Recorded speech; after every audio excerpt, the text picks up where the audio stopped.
Sebelum kita mulai, terlebih dahulu kita berdoa. Siapa yang bisa memimpin doa? Ya Pak. Oke, silakan. Ya Tuhan, sebelum kita mulai pelajaran kita, kita berdoa. Doa dulu ya.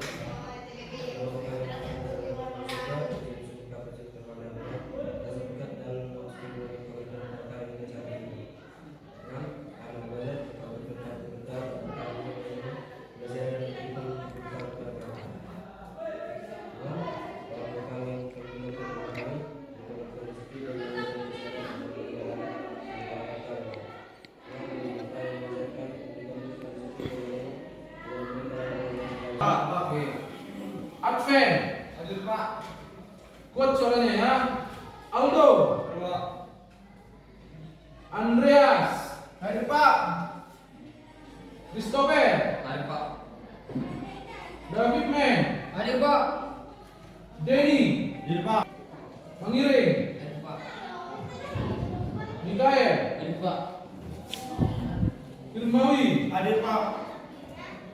Teman-teman, sebelum kita memulai pelajaran kita, sebaiknya kita bernyanyi lagu adik terlebih dahulu. Semuanya berdiri.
Sebelum kita memulai pembelajaran kita hari ini, alangkah baiknya kita melakukan pretest. Itu tujuannya.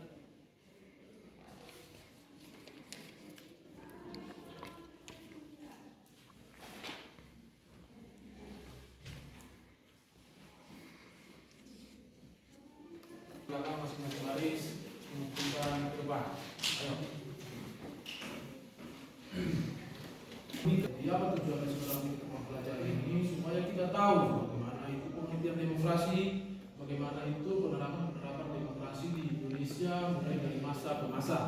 Oke, mulai dari masa Orde Lama sampai dengan sekarang, itu reformasi. Kita tujuan pembelajaran yang dilakukan pada hari ini yaitu melalui pembelajaran PBL dan pendekatan TIPEK. Maka di sini yang diharapkan adalah peserta didik mampu menelaah hakikat demokrasi Pancasila dengan jelas dan penuh rasa tanggung jawab. Yang pertama. Yang kedua juga peserta didik mampu menguraikan dinamika penerapan Republik Indonesia. Yang keempat, menyajikan hasil kajian tentang sistem dan dinamika demokrasi Pancasila. Video ini tentang pengaturan pembahasan materi PPKN kelas 11 bab 2 dengan sub yang kedua dinamika penerapan demokrasi Pancasila. Baik, sebelum kita pembahasan, boleh kita subscribe dulu ya. Bagi bangsa Indonesia, pilihan yang tepat dalam menerapkan paham demokrasi adalah dengan demokrasi Pancasila. Paham demokrasi Pancasila sangat sesuai dengan keberadaan bangsa yang digali dengan nilai sosial budaya sendiri. Hal itu telah dipraktikkan secara turun-temurun jauh sebelum Indonesia merdeka. Kenyataan ini dapat kita lihat pada kehidupan sebagian besar masyarakat Indonesia yang menerapkan musyawarah mufakat dan gotong royong dalam menyelesaikan masalah-masalah bersama yang terjadi di sekitarnya. Lalu, apa sebenarnya demokrasi Pancasila itu? Pada hakikatnya, rumusan demokrasi Pancasila tercantum dalam sila keempat Pancasila, yaitu kaitan yang dipimpin hikmah kerjasama dalam permusyawaratan perwakilan.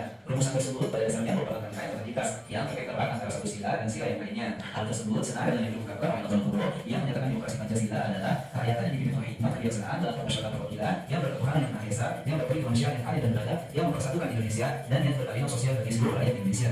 Lalu, bagaimana dengan prinsip demokrasi Pancasila? Itu tersebut merupakan fondasi yang kuat bagi pelaksanaan demokrasi Indonesia pada masa selanjutnya. Demokrasi yang diterapkan negara kita pada era reformasi ini adalah demokrasi Pancasila. Tentu saja dengan karakteristik yang berbeda dengan Orde Baru. Yang pertama, pemilu yang terlaksana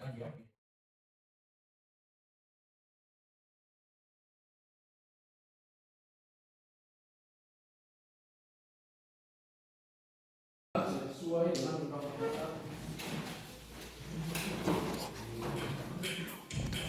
Oke, sekarang diperhatikan di video yang ini.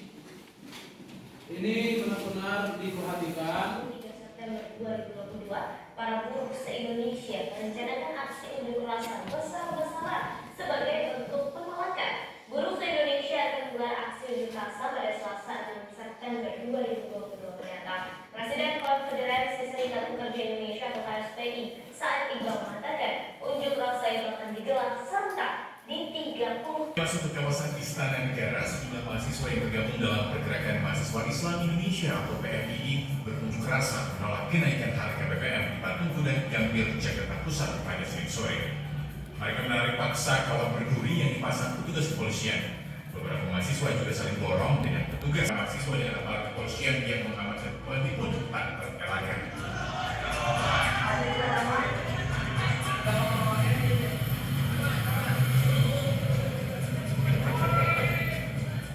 Kericuhan terjadi saat puluhan sopir angkutan umum melakukan sweeping kendaraan yang masih beroperasi. Tugasnya dan juga semua saling berdiskusi, jangan ada yang berlamunya, semua menyampaikan pendapatnya.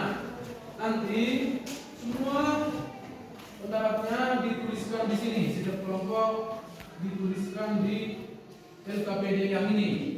Oke.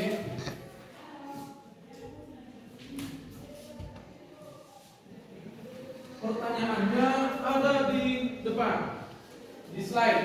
Bisa dilihat dari belakang? Bisa? Bisa, Pak. Oke, coba diperhatikan dulu pertanyaannya. Ada yang kurang jelas, silakan ditanyakan. Diperhatikan terlebih dahulu pertanyaan yang ada di depan.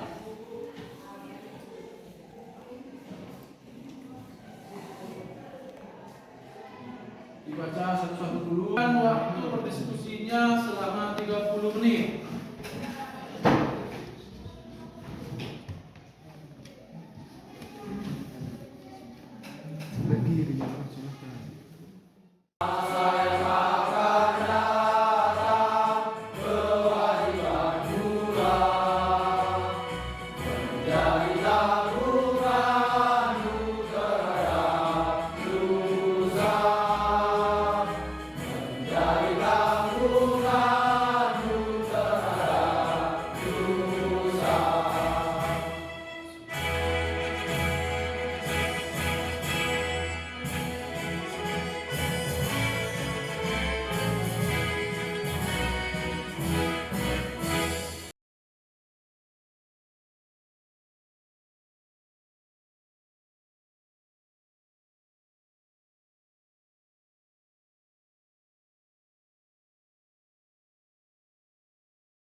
Sudah selesai. Kelompok mana yang pertama kali mau baca?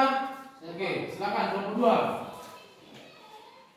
Teman-teman, terima kasih atas kesempatannya. Saya akan membacakan dari hasil diskusi kami dari kelompok 2. Dari hasil video pertama, berikan analisismu apakah sesuai dalam video tersebut sesuai dengan prinsip-prinsip demokrasi di Indonesia. Ya, sesuai, karena video pertama tidak ada menimbulkan suatu kerusuhan atau keributan yang analisis kami. Video kedua adalah penyampaian demokrasi yang tidak baik karena banyak terjadi keributan antara aparat keamanan dengan mahasiswa sehingga terjadi kemacetan, kerusuhan di jalan, bahkan ada masyarakat sekitar tempat kejadian perkara menjadi korban kerusuhan. Begitu juga dengan aksi tukang angkut yang menyebabkan banyak anak sekolah yang tidak dapat berangkat ke sekolah atau pulang sekolah karena jarak yang jauh dan tidak ada angkutan yang tersedia. Tidak sesuai dengan prinsip-prinsip demokrasi di Indonesia karena sudah menyalahi peraturan yang ada tentang demokrasi. Mereka melakukan demokrasi yang tidak baik karena sudah mengganggu aktivitas masyarakat lainnya. 3.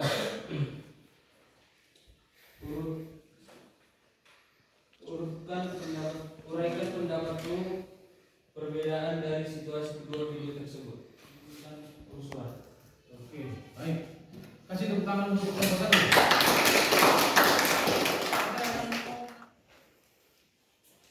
1. Kita lanjut. Di sini ada soal tentang kompetensi yang kita kerjakan yang tadi. Oke, untuk mengerjakan soal kompetensi ini, mengerjakannya adalah secara individu. Oke, sekarang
oke, udah dikumpulkan lah. Satu orang dari belakang mengumpulkan ke depan, seperti yang tadi. Sudah dikumpulkan.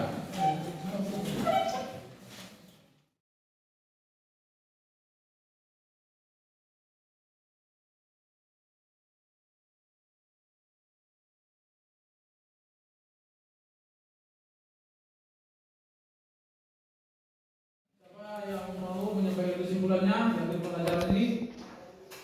Saya Pak. Oke, silakan.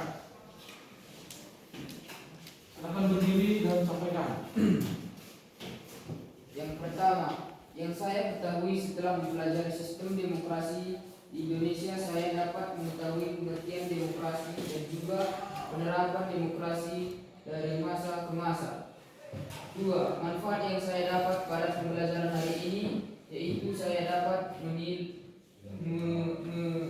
meneladani sikap penyampaian pendapat yang baik dan benar.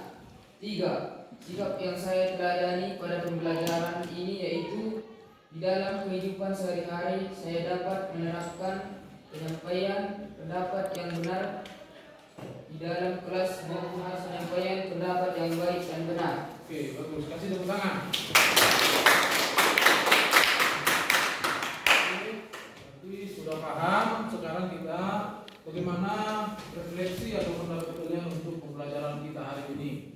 Di sini ada 4 refleksi. Siapa yang pertama menyampaikan? Sistem dinamika demokrasi di Indonesia. Yang saya ketahui setelah mempelajari sistem dinamika di Indonesia, saya dapat mengetahui pengertian demokrasi dan juga penerapan demokrasi dari masa ke masa. Oke, baik. Kasih tepuk tangan. Oke, siap. Ya, sebelum kita akhiri, maka kita akhiri dengan doa. Yang mau berdoa? Oke, silakan.